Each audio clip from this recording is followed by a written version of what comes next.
Let's have a look at the situation here on the ground, starting here with the focus on Mariupol. Heavy shelling going on there. Can we hope and expect to see some of that evacuation that's been mentioned in the last couple of days?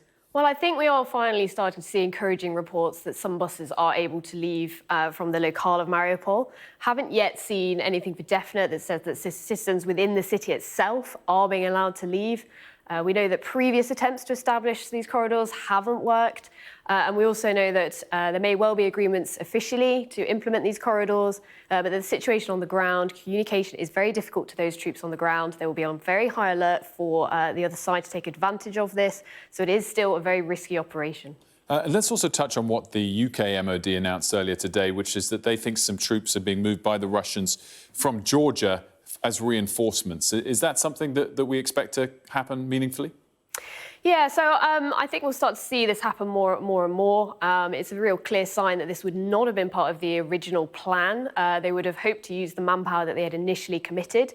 The fact that they're taking troops away from Georgia, which is a very key strategic area for Russia, implies that they hadn't necessarily wanted to do this. I think we can start to see them having to draw on troops that they hadn't previously wanted to do as we continue. And it's another sign that the war is not going as had been planned by Putin and the Kremlin. Let's have a little look at the Kiev and surrounding area around Kiev and again, talk over the last week of some withdrawals from that particular area and including around Chernobyl.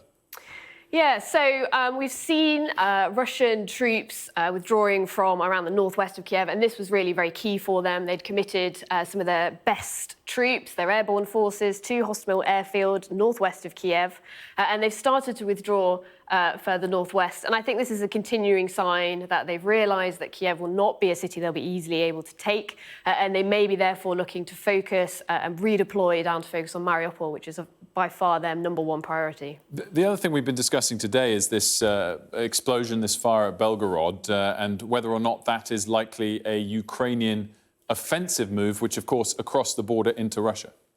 Yes, so the attack was by 2 high-end helicopters, a piece of equipment that both Russia and Ukraine use. The attack took place at night, and it's been very difficult looking at footage to be able to positively identify them, either Russian or Ukraine. What has been clear, though, is that the attack had all the characteristics of a raid. It took place at night. It was focused on an oil facility to minimise civilian casualties. This is likely due to Ukraine wanting to make sure that whilst they can show their capabilities to strike inside Russia, they don't do anything that will increase Russian population support for the Russian activity in Ukraine. We can never rule out a false flag operation, of course, but at the moment, I think when you look at the messages that's coming out from Ukraine, who have not come out and denied this, I think that is probably what we would have expected to see had it been an out-and-out false flag operation.